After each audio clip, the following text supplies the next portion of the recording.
नमस्कार दोस्तों, जैसा कि हम पूरे वीडियो में एनएमआर स्पेक्ट्रोस्कोपी के कुछ चरण देख रहे थे, जिसमें इंट्रोडक्टरी पार्ट हमने देखा और उसका आज हम मैथमेटिकली पार्ट हम डिस्कस करेंगे। और एनएमआर में क्या था कि रेडियो फ्रीक्वेंसीज जो हैं वो किस प्रकार से किसी भी एलिमेंट्स की आइडेंटिफिकेशन के लिए महत्वपूर्ण है और बाह्य चुंबकीय क्षेत्र की प्रेजेंस और अब्सेंस में उन रेडियो फ्रीक्वेंसीज़ को कैसे हम चेंज कर सकते हैं, जो इलेक्ट्रो रेडियो फ्रीक्वेंसी जो आ रही हैं जो एनएमआर के लिए आवश्यक हैं। तो रेडियो फ्रीक्वेंसी जो एनएमआर में हम यूज़ कर रहे हैं, प्रोटॉन के बाह्य क्षेत्र में किस प्रकार से उनका प्रभाव पड़ रहा है। यानी प्रोटॉन कई बार क्या हम कहते हैं समतुल्य प्रोटॉन है, विषमतुल्य प्रोटॉन है, तो प्रोटॉन का एनवायरनमेंट के साथ क्या रिलेशन है और प्रोटॉन को किस रूप से हम आइडेंटिफाई कर सकते हैं, यही आज हम इसमें पढ़ेंगे। तो देखिए, थ्योरी ऑफ एनएमआर स्पेक्ट्रोस्कोपी या क्वांटम डिस्कशन भी कह सकते हैं। प्रोटॉन को बाह्य चुंबकीय क्षेत्र में जब रखा जाता है तो वो रेडियो आवर्ती फ्रीक्वेंसी, रेडियो फ्रीक्वेंसी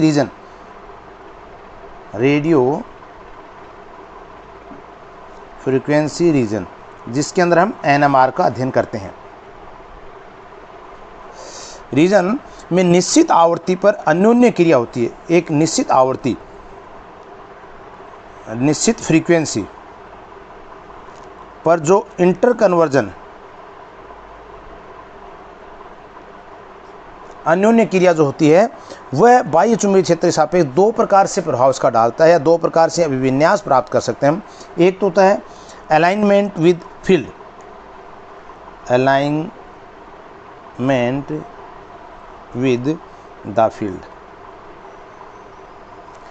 एक होता है अलाइनमेंट अगेंस्ट द फील्ड।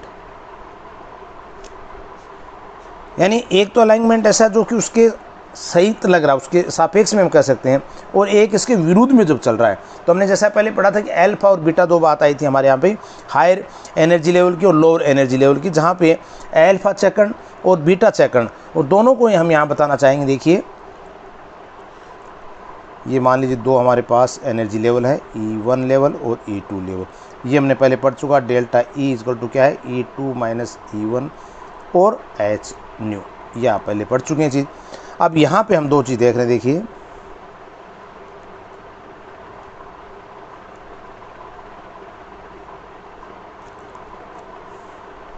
ये फ्रीक्वेंसी को हम व्यक्त कर रहे हैं। तो यहाँ पे आप पाएंगे कि इस प्रकार से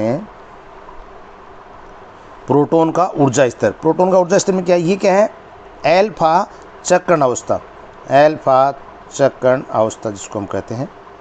यानी चुंबकीय क्षेत्र में साथ, चुंबकीय क्षेत्र के साथ, यानी अलाइनमेंट विद फील्ड, चुंबकीय क्षेत्र के साथ संरेखण कह सकते हैं। और ये है बीटा चक्रण अवस्था, जो क्या चुंबकीय क्षेत्र के विरुद्ध, क्षेत्र के विरुद्ध संरेखण। इसको हमने बीटा नाम दिया, इसको हमने अल्फा। ये लोअर एनर्जी का है, ये हायर एनर्जी का है। तो यहाँ पे ये हायर एनर्जी फील्ड और ये लोअर एनर्जी फील्ड। तो एनर्जी का जो डिस्ट्रीब्यूशन है प्रोटॉन की ऊर्जा स्तर में, ये होता है प्रोटॉन का ऊर्जा स्तर, energy level of proton, alpha और बीटा, जिसका हमने कल चर्चा भी की थी। यानी यदि प्रोटॉन बाह्य चुंबकीय क्षेत्र के साथ अलाइनमेंट करता है, संरेखन करता है, तो वह ऊर्जा अवशोषण करेगा। यहाँ एब्जॉर्बेंस एनर्जी, ऊर्जा का अवशोषण करेगा और निम्न स्तर से उच्च स्तर में जा सकेगा तथा कुल ऊर्जा मुक्त कर पुनः क्या करेगा, उच्च ऊर्जा स्तर से निम्न ऊर्जा स्तर में आ जाएगा। तो ये क्या कहलाएगा, एब्जॉर्बेंस की स्थिति रहेगी। तो एक ऊर्जा स्तर से दूसरे ऊर्जा स्तर में प्रोटॉन के स्थानांतरण को हम कहते हैं फ्लिप करना, फ्लिपिंग। एक प्रोटॉन जो लोअर ऊर्जा से हायर एनर्जी में जा रहा है, हायर से लोअर में आ रहा है, इसको हमने डेल्टा E इक्वल टू क्या कहा, H न्यू, जो कि रेडियो आवर्ती क्षेत्र की विद्युत चुंबकीय विकिरणों द्वारा प्राप्त होती है। अब अकॉर्डिंग द क्वांटम थ्योरी की अगर हम बात करें इसके साथ साथ, उनमें क्या कहा था, a spinning nucleus can only have a value of for the spin angular momentum give by the equation. कैसा, हमने कल भी निकाली थी कि equation I I+1 h/2π। Total angular जो मोमेंटम हमने इसका प्रोटॉन का जो निकाला था। तो फिर I is the spin angular momentum of the nucleus और h क्या यहाँ पे प्लांक कांस्टेंट। तो ये आप देखेंगे म्यू बराबर गामा x, ये मान लीजिए। तो x क्या है, या ये कर सकते हैं यहाँ पे एक बार, म्यू बराबर gamma into spin angular moment, spin angular momentum. और ये स्पिन एंगुलर मोमेंटम हमने यहाँ निकाला, तो म्यू बराबर क्या आ जाएगा, गामा इंटू √I+1 h/2π। तो ये एक समीकरण हमारे पास प्राप्त हो गई। और यहाँ पे म्यू क्या है, magnetic moment of the nucleus, magnetic moment of the nucleus. और गामा क्या लिया था हमने, ग्राफिकल ग्रायोमेट्रिक मैग्नेटिक रेशियो, ग्रायोमैग्नेटिक रेशियो। और ये nuclear moment of the nucleus का लिया था। तो ऐसे में क्या कर सकते हैं इसमें कि if A nuclei have a magnetic moment is introduce into magnetic field, जब कोई सैंपल हम ले रहे हैं उसके ऊपर मैग्नेटिक फील्ड इंट्रोड्यूस करते हैं, तो the two energy levels become separate corresponding to m1 half, ये कह लेते हैं एंटी पैरेलल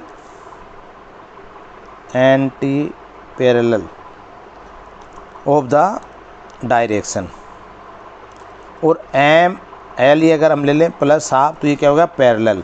तो दो चीज़ों को हम यहाँ पे देखें, देखिए, if A nucleus having a magnetic moment is introduce into a magnetic field H0, जब मैग्नेटिक फील्ड में इंट्रोड्यूस किया जाता है, तो the two energy levels become separate corresponding to ML minus half, यानी anti parallel of the direction of magnetic field. Magnetic field के विरुद्ध है, एंटी पैरेलल है।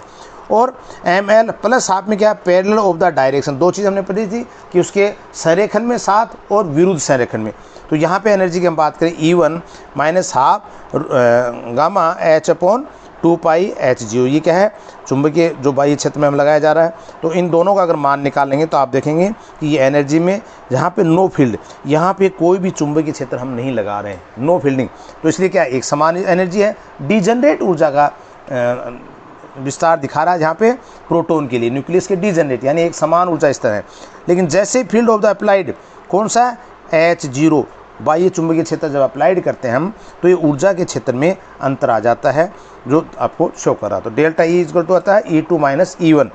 इट मीन्स क्या है, that the absorbance of energy, ऊर्जा का जो अवशोषण है, delta E change the magnetic moment of the parallel state, magnetic moment of the parallel state M1 plus half to the anti parallel state M1 minus half, ML minus half. तो ये plus से minus half की ओर दोनों change हो जाएंगे। तो यहाँ क्या दिखाया है, the frequency nu at the which energy is observe और इमिट, एब्जॉर्ब भी हो सकती है क्योंकि लोअर एनर्जी से हायर एनर्जी में जाएगा, और इमिटेड जब हायर एनर्जी से लोअर एनर्जी में आएगा, is given by Bohr's. Bohr's का रिलेशनशिप भी ये था कि न्यू बराबर E2 माइनस E1 अपॉन H।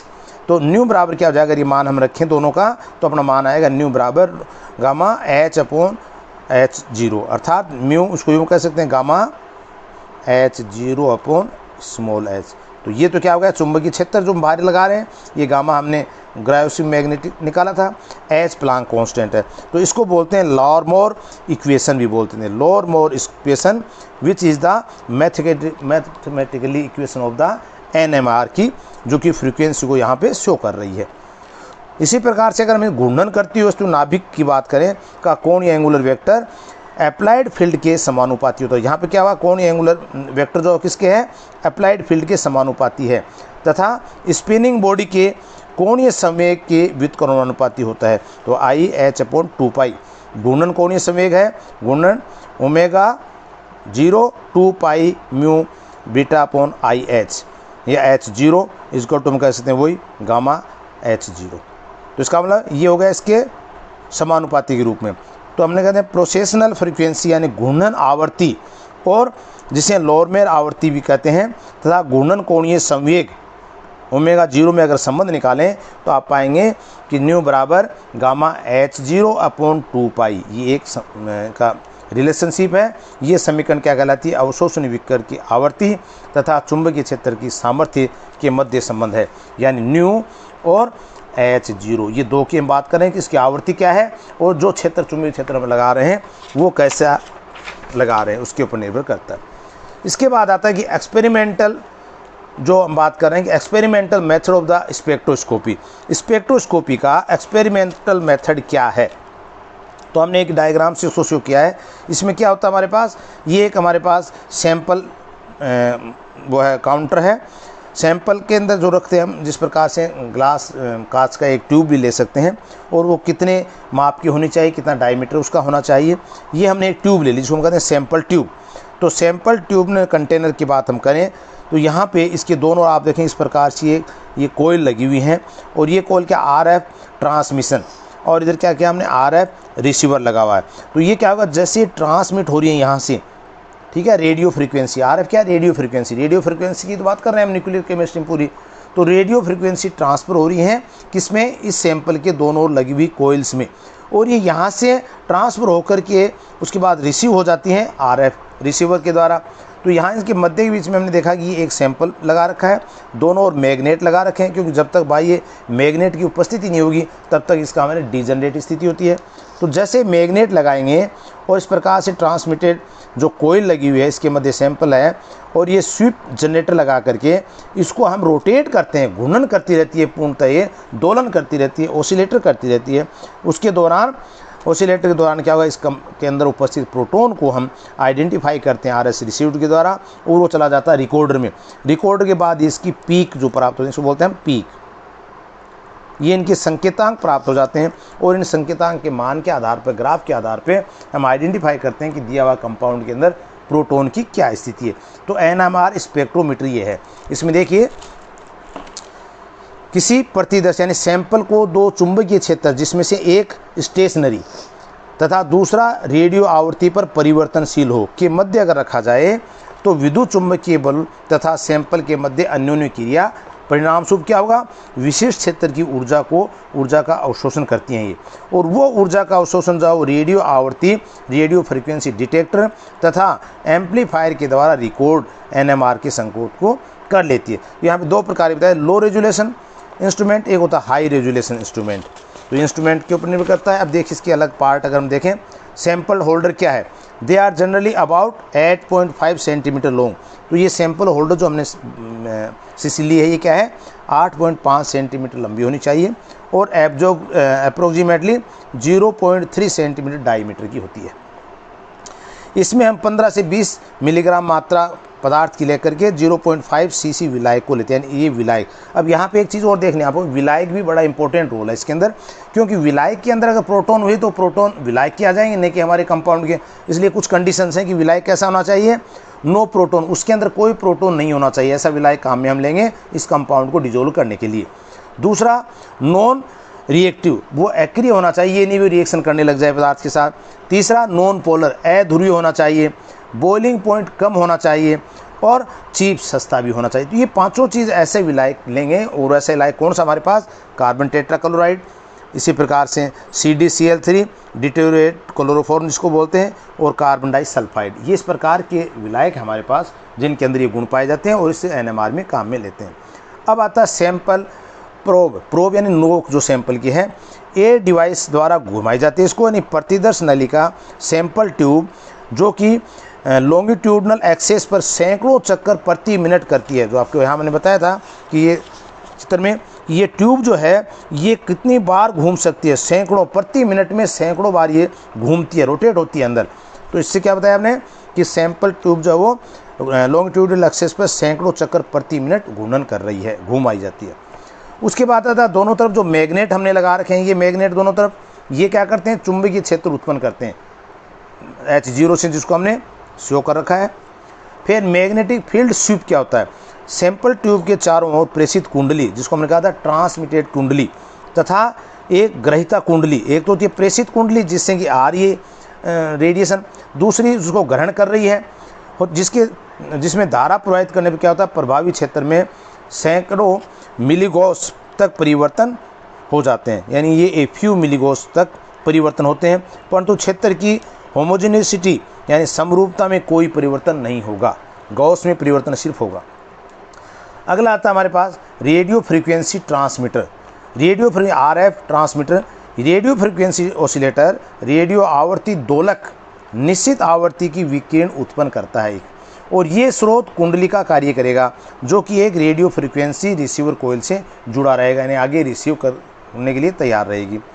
डिटेक्टर यानी रेडियो फ्रीक्वेंसी रिसीवर कोयल जो है वो सोर्स कोयल से लंबवत होती है तथा एक प्रतिदर्श नलिका सैंपल ट्यूब के चारों ओर होती है, और ये सैंपल ट्यूब में उपस्थित नाभिकों द्वारा उत्पन्न रेडियो आवर्ती संकेतों, ये पहले हम न्यूक्लियस के अंदर प्रोटॉन न्यूट्रॉन है जो हम निकाले एक्स एक्सिस पे घूर्णन करते हैं, तो उन नाभिकों के द्वारा जो उत्पन्न रेडियो आवर्ती हैं, रेडियो फ्रीक्वेंसीज है, सिग्नल्स को डिटेक्ट करेगी, और यहाँ से एम्पलीफायर के द्वारा हम रिकॉर्ड कर लेते हैं जो कि ग्राफ के रूप में हमें प्राप्त होती है।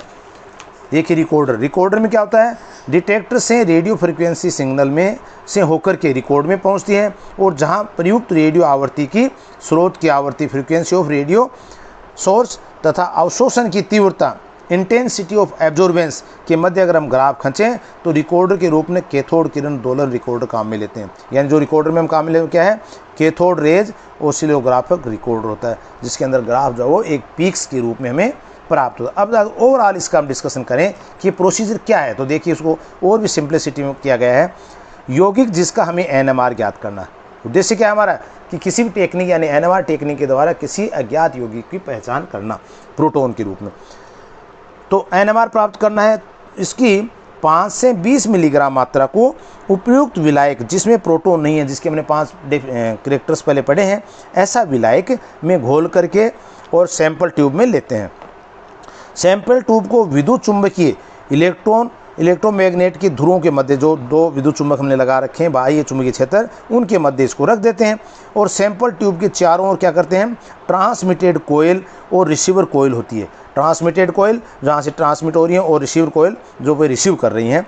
चुंबकीय क्षेत्र स्वीप डिवाइस के द्वारा चुंबकीय क्षेत्र की तीव्रता को इस प्रकार परिवर्तित किया जाता है कि सैंपल ट्यूब में उपस्थित नाभिकों के चक्रण द्वारा उत्सर्जित आवर्ती दोलन की रेडियो आवर्ती के बराबर हो, क्योंकि ये उस रेंज में आएगा तभी उसका एब्जॉर्बेंस कर पाएगा रेडियो फ्रीक्वेंसी का, अन्यथा नहीं कर पाएगा। इसलिए इसको बार बार हमने कहा कि रोटेट कराते हैं और इसके मान को परिवर्तन करते रहते हैं जब तक कि उत्सर्जित आवर्ती दोलन की रेडियो आवर्ती के बराबर न हो जाए। इस स्थिति में क्या होता है, प्रोटॉन द्वारा ऊर्जा का अवशोषण हो जाएगा, एब्जॉर्बेंस कर लेगा, और रिसीवर कोयल संकेत जो है सिग्नल्स को डिटेक्ट करके और NMR रिकॉर्डर में इसको स्पेक्ट्रम को दिखा देगा, और जो स्पेक्ट्रम जो हमारे पास आएगा ये हो सकता है ब्रॉड भी आ जाए। तो ये इस प्रकार से ये स्पेक्ट्रम हमें प्राप्त होगा किसी भी कंपाउंड का। इन पीक्स के माध्यम से हम इसको निकाल सकते हैं कि दिया गया कंपाउंड जो हो क्या है, उसकी एब्जॉर्बेंस क्या आ रही है। तो सीधा सा एक तो ये हमें कि जो आवर्ती उत्सर्जित आवर्ती है और दोलन की आवर्ती है, इन दोनों का मान अगर बराबर होगा तभी वो एब्जॉर्बेंस की स्थिति में आएगा। ये एक प्रकार से एक सैंपल हम एक्सपेरिमेंटली इसको करने के लिए बताया गया है। आगे हम इसके एनवायरनमेंट को, मैंने बताया कि प्रोटॉन को किस प्रकार से एनवायरनमेंट प्रभावित करते हैं, एक प्रोटॉन दूसरे प्रोटॉन को कैसे प्रभावित करता है, ये समान प्रोटॉन कौन से होते हैं, असमान प्रोटॉन कौन से होते हैं, इनके बारे में हम नेक्स्ट वीडियो में बात करेंगे। Thank you.